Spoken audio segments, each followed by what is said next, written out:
Good morning, Eastern Oregon, and welcome to this November 9th version of AM Live on EOA, your connection to Eastern Oregon, and we are on the EOA network. How are you, man? Morning. Morning. It's frosty out there today. First time I've had to scrape it this year, I was pissed, too. I walked out there, I was like, oh, gosh, no, it's not here already. Yeah. Yeah, I was like, oh, man, this adds another, 5-7 minutes. Maybe that's why I was running behind today, even though I got here early. Yeah. I was just in a piss poor mood because I had to scrape the windows. I hate it. I don't have one of those fancy scrapers, Some people have a glove with no, I have a credit card. I can never find my scraper. Maybe that's what I'll get you for Christmas. Is one of those. I know, but it's going to have to be a big one. Yeah. I mean, then I guess my hand wouldn't be freezing by the time I get in the car. But yeah, it is what it is. It's yeah. So do you scrape? Are you one of those people that scrapes the whole window, or are you just scrape a little? No, I scrape the whole thing. Yeah, I go the whole front, the whole back, and the driver's side and passenger side front. So I don't do the rear. But I mean, I'll do the whole thing with my. Yeah, I just use a card. If I can get by with just a little window, I mean, I will. I mean, I'll scrape. When I scrape, I'll scrape quite a bit. But I'm one of those people. Get in, start the car, and while it's warming up, I'm out there just pull my jacket down to try to keep my hand, but it doesn't ever end up working. So Tanya warmed up her car today, which was okay, it must really be frosty. Yeah. She gets up a little before I do. And so when I got up, is your car running? Yeah. I mean, I would go warm it up, but then I have to go all the way downstairs, go all the way back upstairs. No, I'll just warm it up while I know. This morning I was thinking about wouldn't it be cool to have one of those cars that where you can hit the button and it starts. Yeah. We don't know nothing about that. No. That's because we I've drive. Never had a car like that. That's right. I don't even want a car like that. To me, that's just too many things that can go wrong. You know what I mean? Yeah. I'm not. Nah. But man, I tell you, the new cars these days, you don't even have to. I mean that. No, but I mean there are so many electronic bells and whistles. Yeah, that's what I'm saying. I don't want nothing like that because I don't. I mean, I didn't know this, but you can get heated steering wheels. Really? Heated steering wheel? Really? Or I knew there was heated seats. I did not know there was air conditioned seats. Oh, I had heard that. I've never been in a car that had. No, I'm not. That would be weird for me. Yeah. Too much. I don't even necessarily need automatic windows. I mean, I'm cool with. Yeah, you can't buy a car. Last 20 years they've had, BC, my car doesn't even have a driver's side door handle. Okay. You have to go up in with your fingers and give it a little a little love. But does it roll? No, it's got automatic. Yeah. But somehow the door handle got broken. Yeah. And I just never fixed it. I'm sure Jake's got one out there, and it would probably take me about 10 minutes, but you can get in and out. So I'm good with it. I'm not the kind of person that's real worried about aesthetics when it comes to how my car looks. You know what I mean? I do. Yeah. I get that. I understand that. This Saturday, Veterans Day, the Veterans Day parade, 11 o'clock, out here on Adams. We'll be streaming it.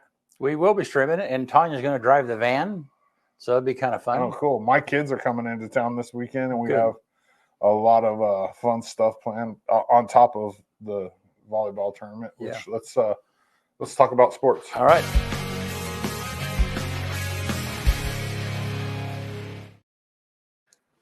AM Sports Report brought to you by Buffalo Peak Golf Course. It's a beautiful 18-hole link-style golf course out in Union. Dana and his team have done a great job out there. I say it all the time.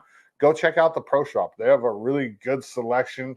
They have a whole bunch of new stuff, and they're just doing a great job out there. Buffalo Peak Golf Course. Meet me at the Peak.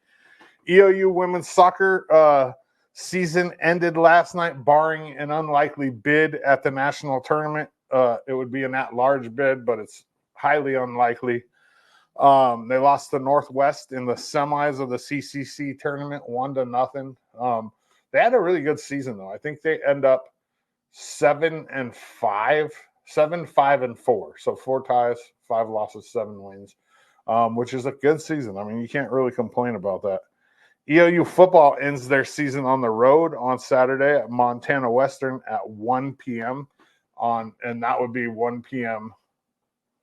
their time, so it would be noon our time, I believe. Yep. So, yeah, I mean, kind of disappointing season for EOU football, but like I said, they got progressively better. Yesterday, I released my sports show with the 2 seniors, Carson Brown and Josh Mendoza, and I also put out a little Instagram reel on the history and kind of the idea behind the number 7 and why people get that number as a legacy number, and it changes every couple of years based on who's the leader of the team at the time, basically wears number 7, and that's why that number gets passed around. Jace Billingsley wore it, Justin Hughes wore it, Kai Quinn wore it, Solo Taylor wore it, and then Josh Mendoza is the latest to wear it, and he was on the show yesterday, and we talked about that a little bit. EOU volleyball, like I said, the CCC tournament is this weekend. There's games all day tomorrow starting at 9:30 a.m. That's the quarterfinals. So the 2 quarterfinal matches are at 9:30, 12:30. The winners of those games, it's crazy how this tournament works. So there's already been games on Tuesday, right? That gets people into the quarters. The people that lose on Tuesday don't even come over here. The 9:30, 12:30 game are the quarters to match up EOU and Corbin, who are the 1 and 2 seeds. So the winners of those games, the lowest seeded team left will play Corbin at 5:30, and then at 5, and then the highest seeded team left will play EOU at 7:30 tomorrow night. So that the big information that you need to know is EOU plays at 7:30 tomorrow night. Okay. And it's going to be packed. The student section at EOU games, I mean, the baseball guys and the cross country boys, they show up for volleyball. It's exciting.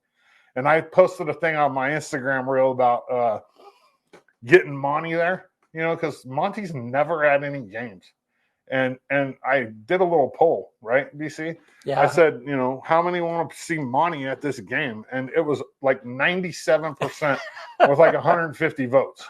Wow. But I don't know if they'll be able to make it happen or not, because it's kind of, I don't want to give anything away, but Monty's not real. There's somebody inside that suit. And they have a hard time finding somebody to do it. She's like, well, why don't you do it? I said, yeah, that suit ain't gonna fit me. Yeah, like there's no way. You'd have to get a customized suit. And Monty holding a camera. Yeah, and you have to move, and you have to like run around and jump and do push-ups, and you know what I mean? But it would be cool to see Monty at more games. I've had a lot of people actually talk to me about that. Like, hey, why isn't Monty ever at football games? And I finally asked, like, what is the deal? They just have a hard time finding people to do it, and they pay too. But they can only use college kids. So it's like it's one of those things. EOU volleyball, though, that's going to be exciting. Speaking of that, I had a couple of the young ladies on my show today, and here's a little clip of what they had to say. What about you personally? What do you like about Eastern Oregon, like the area? Well, when I visited, it reminds me a lot of Wenatchee, just like smaller. And honestly, what really drove me to Eastern was just like the team and khaki, if I'm being honest. But I really love like how tight the community is, and like even like across like sports teams, it's really nice that like when you see like other sports teams in the training room, you can say hi, and like around campus, it's like and we all love supporting each other, which is really nice. Or why should I come play at EOU with you guys? I think that, I love that I went to a JUCO, but I think that like khaki is so good at developing skills, and I wish that I would have like known that maybe a little bit before, because like I just started getting like some skills down, and I wish that I had more years to like play with her. And I think that no matter where you're at, like she won't necessarily look at what the skills you have. She will look at those skills that can be like found, and she will find them in you. And so she's like super supportive. The whole team like dynamics, whole atmosphere has been so fun. And it's just like, if you're on the bench, if you're on the court, if you're outside, if you're in the classroom, like this place in this community it's like so fun to be a part of. Like everyone wants everyone to succeed. Today, 5:30, and not the AM Sports Report, on the sports show, AJ Washington and Britt Vaughn from EOU Volleyball. They were both really good interviews, and that these volleyball girls, they're all the same, man. They're all smart.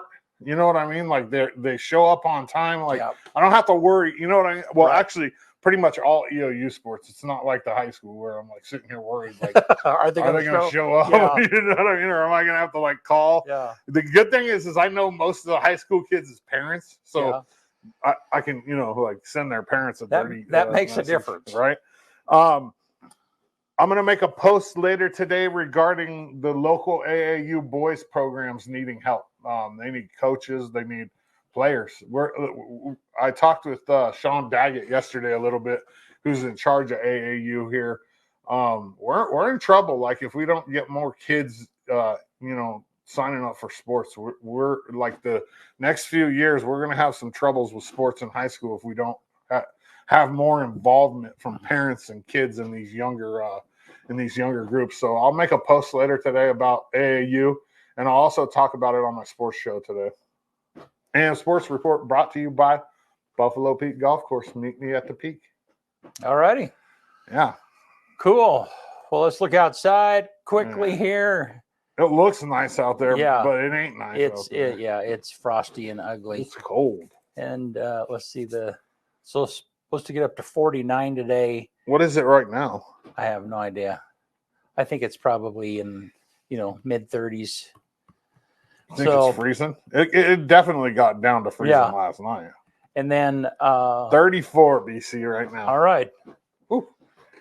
So and it looks like it's going to be similar weather the rest of the next couple of days. So mid 50s isn't horrible, I guess, for a high. No, it's fall.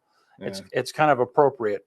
We're done being outside for sports, so we are. Guess, sadly. Well, this morning we have Superintendent George Mendoza with us, and we'll be right back.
All right, we're back with Mr. George Mendoza. How are you, man? Doing well. Good to see you. Always good to see you. Good Seems like time is good to see you too. It seems like time is flying, man. Like quarterly, we have George Mendoza on, and it's like we're already there again. Yeah, it just clips by, doesn't it? Yeah. When you get old, man, time starts flying. I know how you guys feel now. It does seem fast. Everything we do. It just the world, I think, was a little bit slower when we were younger. Yeah. But I do think like computers and technology and all the things now just speed things up. Our parents didn't lie to us when they said, enjoy it now, don't rush. Because as kids we were like, oh yeah, man, it's taken forever to get to summer. The school year lasts forever. And now I'm like, can we just like put it back into normal speed instead of like triple fast forward? Yeah. Well, I think I mean, technology it allows us to jam more into there's less margin. I mean, because we're jamming more stuff in, whatever it might be. I mean, when you're traveling from one place to another, you're, involved, you're set, on the phone or something. And so then, man, the day they just zip by, So, well, how's school going? It's been great. Good school year. Yeah. It's gone fast, just like, we're talking about. Fairly pleased. Very, staff in a good place most of the time. Kids in a good place most of the time, and parents in a good place. Less complaints in general. Yeah. And people positive. People for the most part in a better headspace, and then kids learning. We're talking about student data often. Talking about achievement and how kids are learning and they're reading better, or their assessment scores for the first quarter, or the growth that they've had. It's all been going in this direction. And so those are always like, we love that. And so that's been really nice.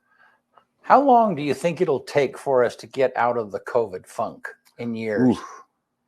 I mean, you have a guess on that? 3 to 5 is what I've shared with people at times. I think recovery, is going to be, it's going to be showing up and learning to be consistent all over again. Right. Yeah. So the showing up part, and then the disillusionment when something's not good or something doesn't work out, and people getting frustrated, brings them down. And then you got to get back up on I got this, we got this, and being resilient. But I do think, the more we focus on positive stuff, or the more we focus on growth, or the more we focus on things where there's gratitude, that's going to get us back to everything's okay. Or I usually get to we got this. And sometimes I tell people we'll figure it out, because we're going to figure it out. There's no, we don't have a choice. We're going to figure it out. Right. Yeah. And then hasn't been a problem that if we spend enough time working on it, that we can't get through. Oh yeah. That's the reality.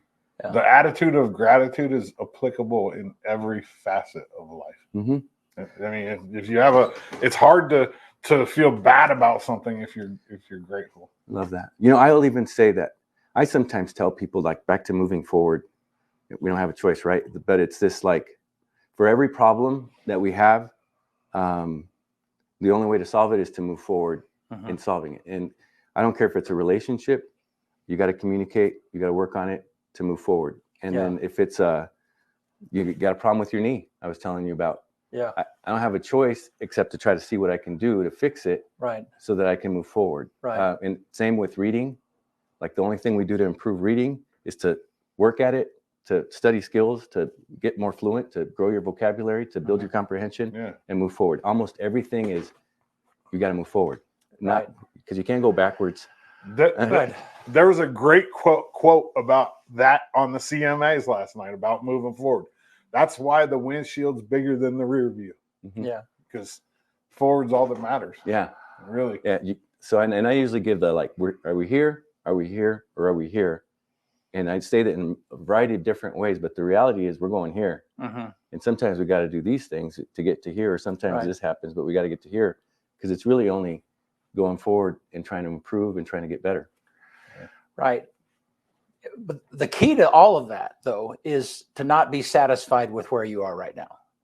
I mean, you can be satisfied, but the point is you've how can we do this better? Okay, we're surviving. I mean, we're not surviving, and now we're surviving. Okay, now how do we really get to where we want to be?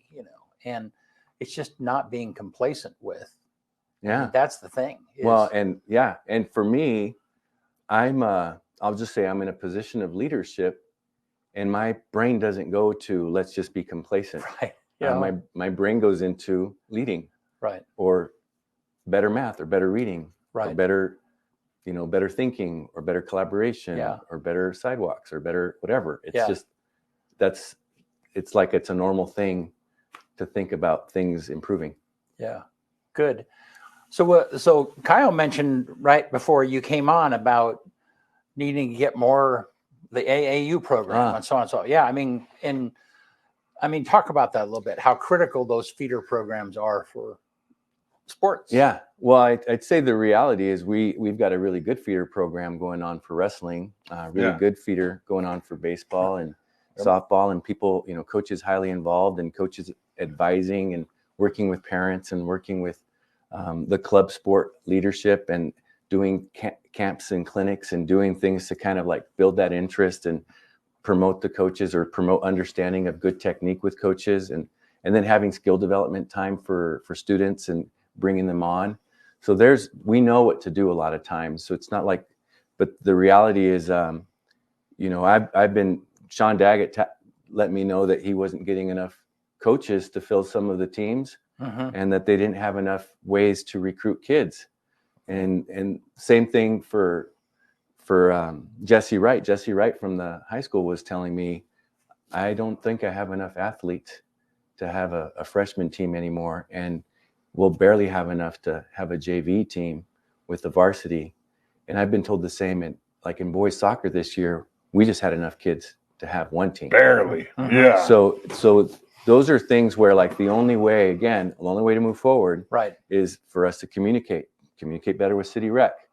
And then City Rec, you got this, let us promote the sport with you. You tell us when you're doing something, we'll put it out there as well so that you can get more kids. City Rec, what are we doing to get parents to want to be coaches, or the parents to be more involved in soccer or in basketball? And how are we transitioning them into becoming coaches for AAU or becoming coaches for the club sport? Yeah. And it's then it becomes our high school coaches should be advising and supporting and building those relationships with parents.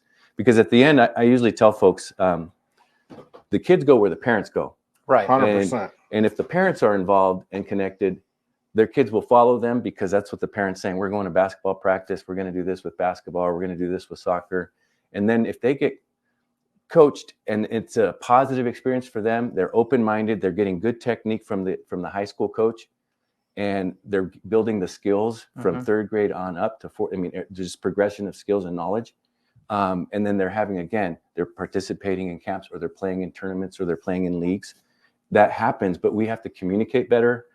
We have to do much more in terms of how we support people. And we need to be willing as a high school program to have camps and to build those relationships with kids too, and the parents. Right. So that we can let them know it's important for you to keep growing and advancing in this sport. We need to have parent and AAU club or City Rec nights at our high school, so that kids can play sports at halftime, so that they come and they watch the high school play, and then they're like, I don't want to be like that right. kid. I want to do that kind of stuff. George, where it needs to start though is we need to get rid of the stigma that we're a football wrestling town, and that's where it all starts. I mean, soccer runs concurrently in high school as football, right? Basketball runs at the same time as wrestling. There's that stigma that we're a wrestling. It was the same when I was in high school, and the only time you had a good basketball team was when you had a group of parents that were invested in it.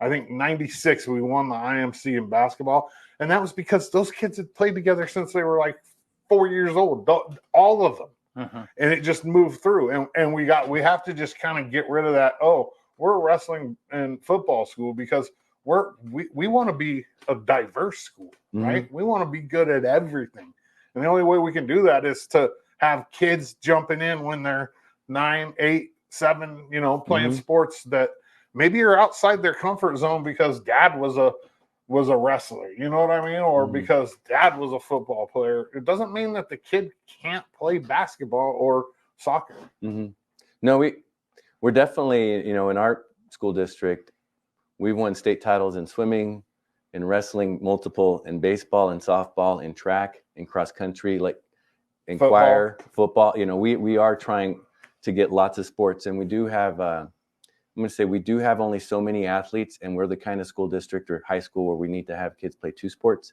sometimes even 3 sports for us to be as competitive as we can be. But it definitely, there should be, we're large enough too, where there should be enough. If you want to be a basketball player, we've got systems in place for basketball. Right. Or if you want to be a soccer player, we've got systems in place for that. And those are things that we got to really spend some more time on trying to build. So I want to make a connection between these extracurricular activities and them being significant, because we talked about this last time that you were here, because there was a period of time when, I mean, and there are some people, if your kid's not really involved in sports, you might not understand why that's important, Mm-hmm. you know. And I mean, talk for a minute about why those other things are really important to the overall health of the whole school district. I love that. Well, at the end, like the big theme is really being connected. Mm-hmm.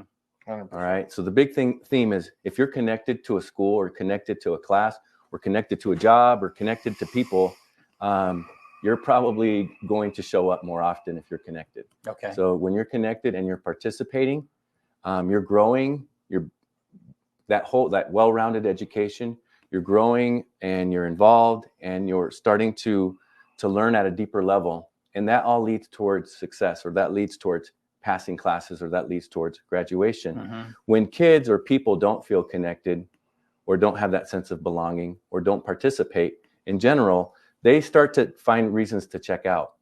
They find reasons to not attend. They find reasons to, like, opt into other things that might be more independent, right, and that's fine too, but opt into other options. And the big thing is always, if you get students to attend school, if you can get them to participate in club sports and activities, or mm-hmm. even engage in classroom activities, they'll likely pass. And when they do that, it all leads towards graduation, and that all leads towards more success, more career opportunities, a better life. And so 100%. Research doesn't lie, people. If you're involved in extracurricular activities, you have a higher GPA, you go to class more, and you're more connected. I mean, that's just how it is. It's well, and you're identifying with something that is healthy for you. I mean, we just have really serious drug issues because of a number of different issues, mm-hmm. but different things. But kids they identify with the wrong thing. I mean, mm-hmm. they get it. And part of that is because they weren't connected. Mm-hmm. They didn't connect to something more significant. And I'm going to just say back to how coaches influences or teachers or us and our impact back to those little things. Like, I see you kind of deal. Right. A coach that is working with an athlete builds that relationship and understands what drives or motivates, or mm-hmm. even builds knowledge or skills on things that they need. Same thing for teachers, or same things for us. When a person knows I'm showing up and you care about me, or you know me, or you want me to get better at something, right, or you want to mentor me, or you want to guide me, whatever it might be, you want to teach me, those things also, like, I'm cared about, mm-hmm. I'm valued, I'm understood. And that's another layer of how important it is for us to create that connection so that people can move that way. Yeah. And so it's all, like, to me, there's a lot of interrelation to all these things. We do have, like, an obligation to build relationships. Right. That's what we were made to teach, right? Or keep you safe. Right. We were made to help you learn. Right. We have an obligation to know you. Right. And so our schools have to do that too. But then it has to also be that the parents know that, and that the kids want that, and that we're doing all of these together, because that ultimately leads to a good community. Yeah. Or a good family, or a good school district. Good stuff. Yeah. Let's talk for a minute about attendance, because and you talked about this last time, how critical that is. But you spoke at the Rotary group that I'm a part of, and you're a part of, and one of the things that you talked about, which surprised me, was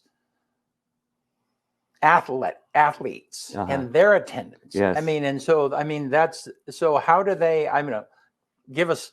You had a thing there where it's like, I don't know, kind of give me those stats. When you want kids to attend this much, but just an athlete being involved.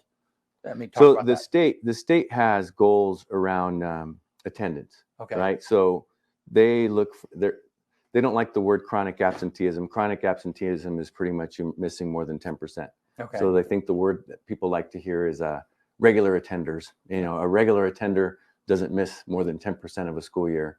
A regular attender, basically is showing up consistently. And again, if you show up, if you participate in class, you're going to likely learn concepts and skills and advance and get credits and pass pass classes and graduate ultimately.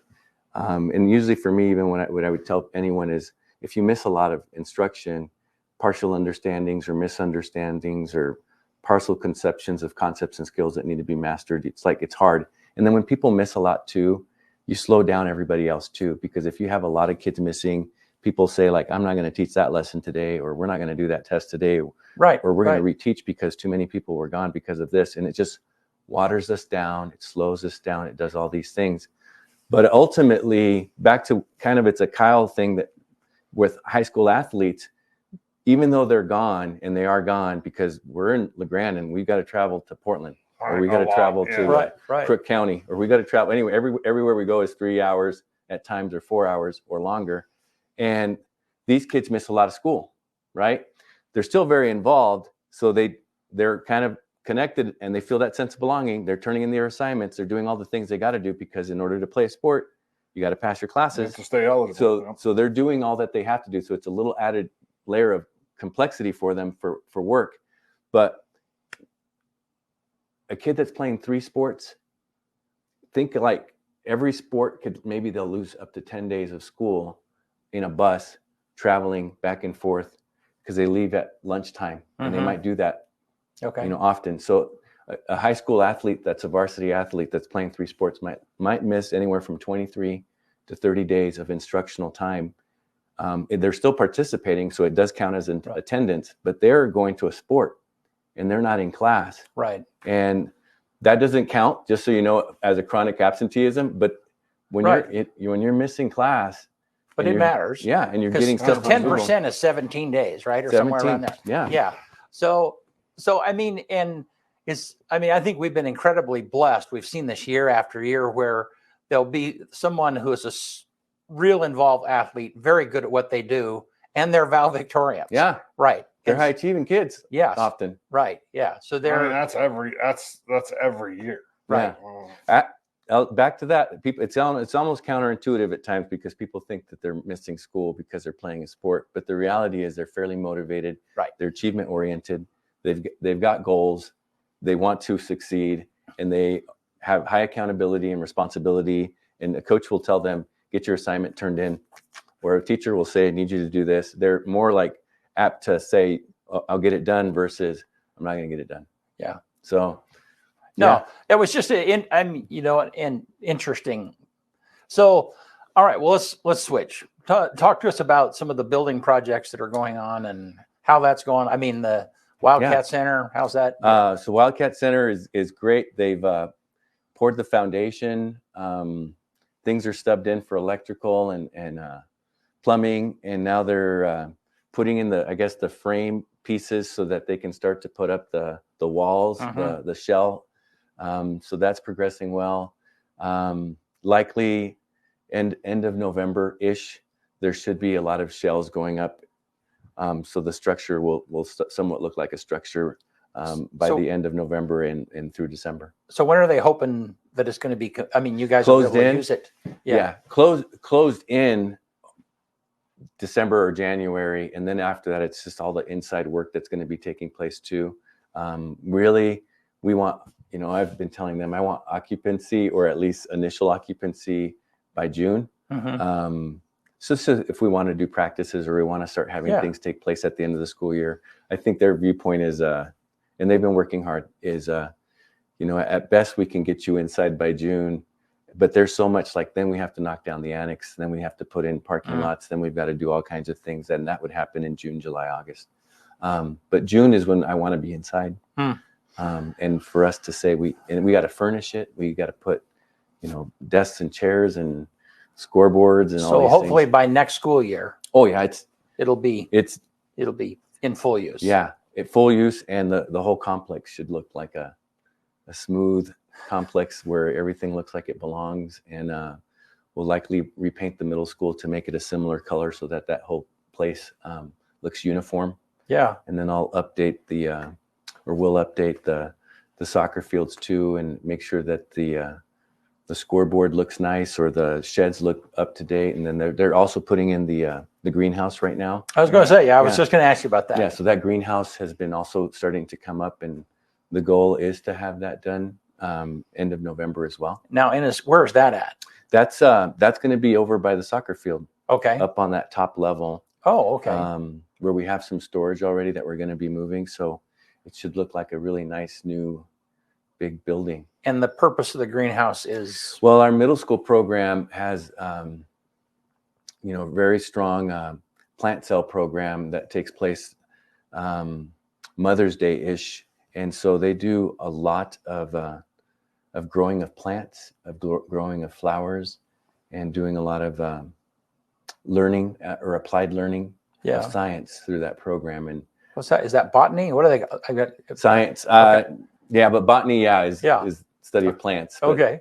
But it probably some kind of plant science. Earth science. Yeah. Earth science in middle school. Yeah. But there's nothing wrong with learning how to maintain a crop, or grow. Get a green thumb early. Well, and I think that I mean, and that is something that EOU has started too. I mean, they have a degree now essentially in farming. That's not farming. That's not what they call it. But I mean, they are. I mean, kind of going back and planting those seeds. Yeah. Yeah. I mean, that's awesome. That's good. No, we need that. Okay. Well said. Now, and the high school's building some houses. I mean, yes. Yeah. Talk to us about that. Tiger Houses is happening. Same. They've got the foundation up. The foundation, and they put in footings. They still need to get to framing. Okay. I think they're what I would say is behind schedule. Okay. But I think the goal, of course, is still to try to get it framed and then closed in, and then for us to build as quickly as we can, as best as we can. Our goal had been to get it done by the end of May. And I'm going to speculate that it's probably going to take longer than that, just because I'm seeing things slower than that we would have wanted them to be. But my hope would be that we're done in June or July. So where are those houses at? So it's really behind Zion Lutheran. I think it's I Avenue. It's behind the central parking lot. Okay. So it's in that I Avenue right behind. It's just one house right now, right? It's a townhome. Yeah. It's like a duplex. It's a Okay. But a little bigger. And Okay. 2 stories. Okay. So how is that? I mean, I'm trying to. So, we used to have shop class or whatever it might be. Is that so during that period, they go grab their tools? For 2 periods a day. They go, I mean, how does that function? We have all kinds of stuff in a shed, and we do have tools and tool bags, and we have a job site that has lots of different things that you would have for any construction worker. Right. We do have Gus Chachis is the general contractor. Okay. And we do have Tim. I think it's Tim Matthews is his name. Tim is doing the framing right now with his team. Okay. But our kids also help and support. So whatever needs to be cut in terms of cutting of wood or whatever needs to be measured, our kids are helping with cutting of woods or measuring things and then bringing them materials and helping them to do their jobs. And so right now, what I sometimes tell folks is it's going to likely be about 80% of this build gets done by the contractors that we hire, the subcontractors, and our students are going to keep learning on what to do. Eventually, my goal would be that 70 to 80% gets done by our high school students on the wood side, right, on the framing side, right, on the hanging sheetrock side. All these kinds of things will shift over to us over time, but there'll always be a subcontractor that they're the electrician or they're the plumber. They're the roofer. They're the person that does a lot. And OSHA has a lot of rules too for what a high school kid can do versus what they can't. But and you have to work within that structure. But 2 periods a day right now is taking place. In when we get more students, it might be one group does 2 periods and then another group does 2 periods. So then it's 4 periods for Parker McKinley, who's the teacher. I was going to say what teacher is doing so that? He's the teacher, and Parker's just So he is like so every class. I mean, whenever there's that, I mean, they all head out there. They get and then he works with the generals, and he works with the subs, and then he works with anything that we need to do with permits or anything that needs to happen with equipment, material, and supplies. He's the guy that orders it and makes it. So, and he's also studying to be a general contractor. So he'll be the teacher and the general, and then he'll teach 4 classes. And then on the other 3 classes, he'll be doing all the other prep work that has to take place for that job site.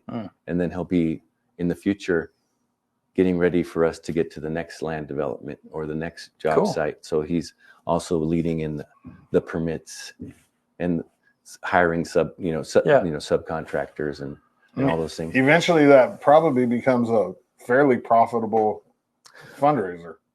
Not maybe. I mean, I'm probably in the like. I would just like for us to get enough money back every single time on the land that we purchased and all the materials and supplies that we purchased, and to be able to do the next one. Yeah, to get to the next one, and we'll always pay for Parker. And Parker is, a teacher. Teachers are $100,000 to $120,000 a year with all the bells and whistles, benefits, and all these kinds of things. And so, paying for Parker out of Measure 98, which is High School Success Act, that is one goal for me. So to make it clear, is the teacher paid for out of a special program fund that we receive for high school success, but the building and the materials and the supplies and all of those things off of federal grants or other grants, not general fund resources that I would traditionally use to pay for teachers or for supplies and materials that are meant for students. We built this program to be based on grants and other things as seed money to get us started. And we're hoping that seed money will always pay for the next house, the next property, and all those things. And then we'll keep paying for the teacher, but really outside resources get used to pay for the houses and the lots and all that. Well, George, we got to get you out of here today. Is there anything else you want to brag about real quick before we quit? Burning issues?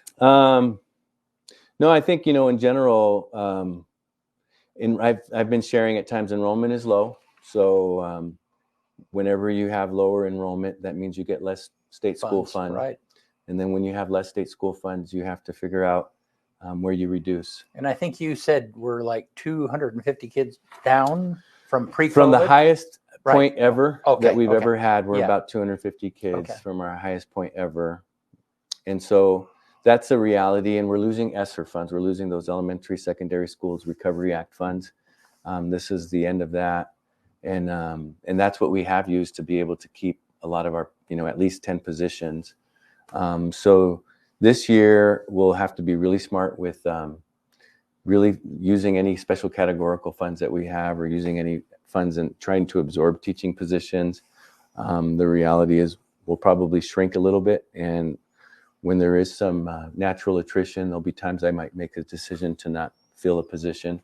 But the reality is when you have 200 less kids or 250 less kids, you have to shrink. How many kids do we have? I mean, what percentage is that? We're about 2,073, 2,079 full-time students. 10%, a little more than 10%. Yeah. So that's stuff that, I don't want it to be a surprise. I just say whenever I say we're shrinking or we're having attrition, that's kind of what happens when you don't have as much resources. We're pretty strategic though, and we're going to be able to, I'm going to say keep people. But if people resign, there'll be times where I'll probably be thinking should we fill that job? Right. Yeah. Can we get by? Yeah. All right. Well, thank you. Yeah. Always a pleasure. You and I could talk for a long time. All of us could. Yeah. So, all right, man, you want to get us out of here? On this day, November 9th, 1620, after a month of delays off the English coast and about 2 months at sea, the Mayflower finally spotted land at Cape Cod. On this day in 1862, General Ulysses S. Grant issues orders to bar Jews from serving under him. That's only 150 years ago, 160 years ago. 1888 on this day, Jack the Ripper's fifth and probably last victim, Mary Jane Kelly, was found dead in her bed. 1904 on this day, the first airplane flight over 5 minutes in history. 1904. 1984 on this day, Wesley Craven's horror film A Nightmare on Elm Street premieres in the United States. That was a huge series, man. I'm not a big fan of, the horror movies. I'm not either. Some people are really crazy about it. 2015, San Diego SeaWorld announces it'll overhaul its killer whale show after controversy over the whale's treatment, which has always been an issue, the killer whales and SeaWorld and everything going on. Number one song in the country on this day, 1993, Meatloaf, I Would Do Anything for Love. Quote for the day, Ben Stein. It's amazing what ordinary people can do if they set out without preconceived notions. One more time. It's amazing what ordinary people can do if they set out without preconceived notions. All right. Yeah. Sports show today. We're going to talk about AAU basketball. I'll have the EOU ladies on and from the volleyball team, but I'm also going to make a post about the whole AAU basketball thing by itself and just, get some information out there for you guys to figure out, how to help support this program. And girls volleyball Friday, what did you say, 7:30? 7:30. 7:30. And then we'll be streaming the Veterans Day Parade. Come downtown Saturday at 11 a.m. is the parade. So thank you. Hey, thanks, George, for being with us. Thanks, Eastern Oregon. We'll see you soon.